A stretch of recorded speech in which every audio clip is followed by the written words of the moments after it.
This is Tilly. She is Kelly and Peter's first set of foster cat, and she came in a pair. This is Dorrit. She was Kelly and Peter's first set of foster cats and came in a pair with Tilly. This is Boots. He was Kelly and Peter's second set of foster cat and he came in a pair. He was also their first male foster cat. This is Belle. She was Kelly and Peter's second set of foster cats and she came in a pair with Boots. This is Blue. He was a single cat and this was the third time Kelly and Peter fostered. This is Scooby. She was Kelly and Peter's fourth set of foster cats and came in a pair. This is Sky. She was Kelly and Peter's fourth set of foster cats and was in a pair with Scooby. Kelly and Peter ended up adopting Scooby and Sky as they loved them so much.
Some cute cats they had there. Peter and Kelly told me what it was like looking after their cats and what they did volunteering at the animal rescue. I'm interviewing Peter and Kelly Herbert, who are volunteers and fosterers for a local cat rescue. Hello, Kelly and Peter. Hello, Lucy. What was it like fostering cats? It was really rewarding fostering cats. You watch them grow and learn to trust humans again. So how did you find you bonded with the cats? Oh yeah, you do get attached to them. You try not to because you know they're only with you for a period of time and they should be going off to their next special home, really. How long did you foster for? We fostered for just over about a year. We had about 3 pairs of cats and a single cat that came in. Did you enjoy fostering the cats?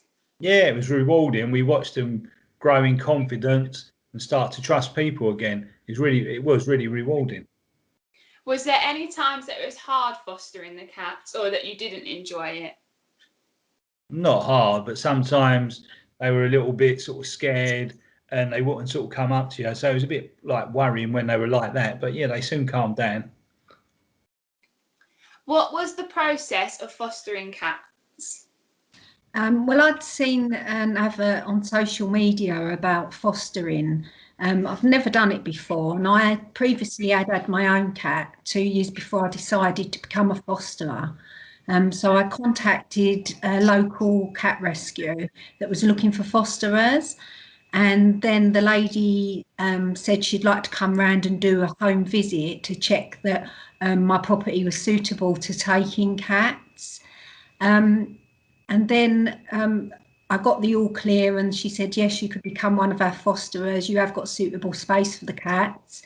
And the rescue supply everything you need for the cats: food, litter, toys, bedding, etc.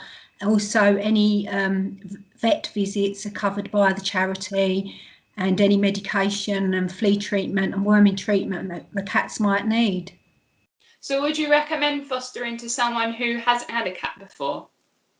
Maybe not to someone who hasn't had a cat before, but then I suppose there's the other side to that. Before you jump in and adopt a pet, I think maybe fostering would be the way for a lot of people to go, because you then learn what it's really like to look after a pet. Because I think sometimes people adopt pets quite sort of just off the cuff, and then they don't realise what's actually involved in looking after a pet. Yeah. With the pandemic, what has changed for animal rescues? Well, a lot of animal rescues have had to shut their doors to the public. So where they would have open events to encourage adopters to come forward and look at the pets. So they've had to shut the doors because of the pandemic, and a lot of home visits now, because before you can adopt a pet, you normally get an home visitor to your property just to check that you've got suitable accommodation for the pet. And then they have to do virtual visits now via like Skype and things like that. Yeah. How do you think pets have been affected by the pandemic? Well, they've had a lot more time with their owners now than they ever did before, because a lot of people are at home because they can't go to work. So they've benefited a lot by the pandemic, where people have been at home with them a lot more. So I know you two have cats of your own. So how do you think your cats have found with the pandemic? Do you think they enjoy it a lot more? Yeah, I think they do. I think they've had a lot more time, because a lot of the time they can be left for a few hours on their own, but now there's normally someone in all the time. So yeah, they've benefited from it in a big way, really. So that's all my questions from me. So thank you, Peter and Kelly, for this interview. Thank you very much. Thank you, Lucy. Bye. Bye.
I'm interviewing Margaret Judd, who are volunteers for a dog and cat rescue, and Margaret works for the rescue as well. Hello, Margaret.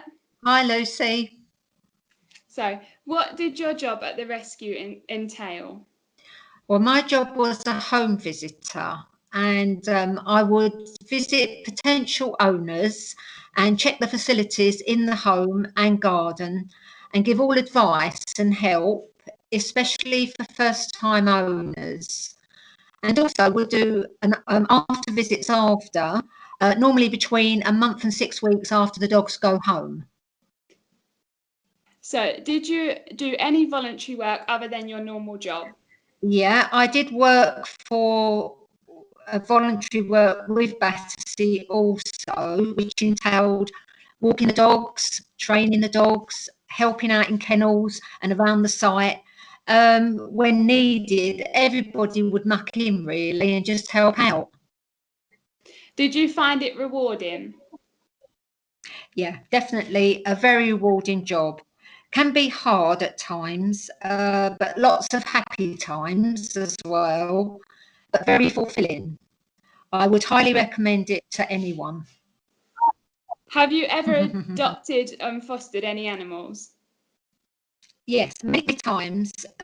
It's part of the job. I have fostered dogs and cats of all ages and all breeds. I've also adopted 4 cats, 4 dogs over time. And at present, I've adopted a street dog from Turkey. Ah, yeah. How did you find adopting animals? I've always enjoyed fostering. It helps the animal because sometimes with dogs especially, they cannot cope with kennels and need to be in a home environment. It can also be very emotional at times, but you always have the backup and full support of the rescue. Many times I have decided to keep and adopt the animal as you get so attached to them. Would you recommend adopting rescue animals and why? Yeah. Definitely, Batters's motto is the same as most rescues: never shop, always adopt.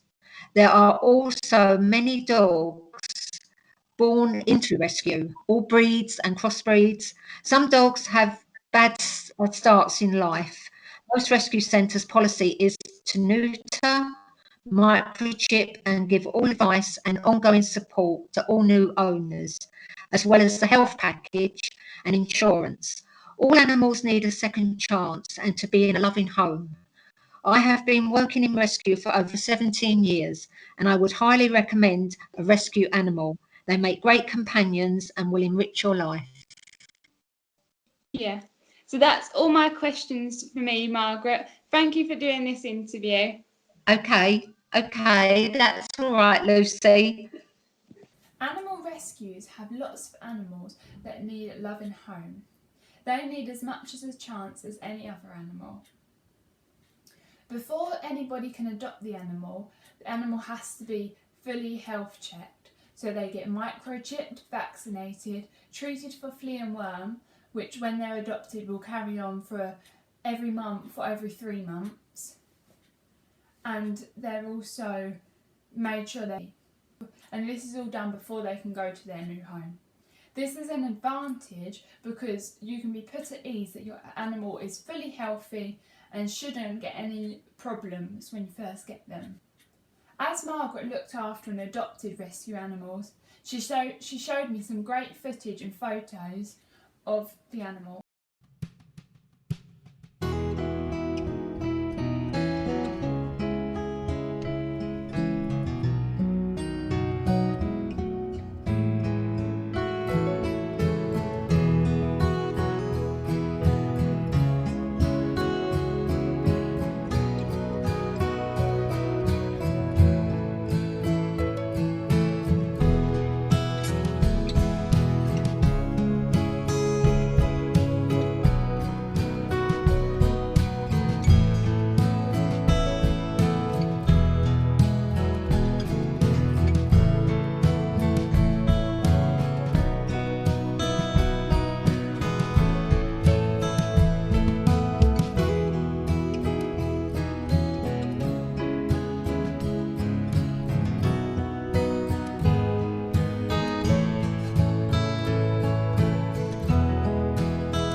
After interviewing Margaret and Kelly and Peter, I think that animal rescues work really hard, and if you could get a pet from an animal rescue, that is good, if not better than a pet from a breeder.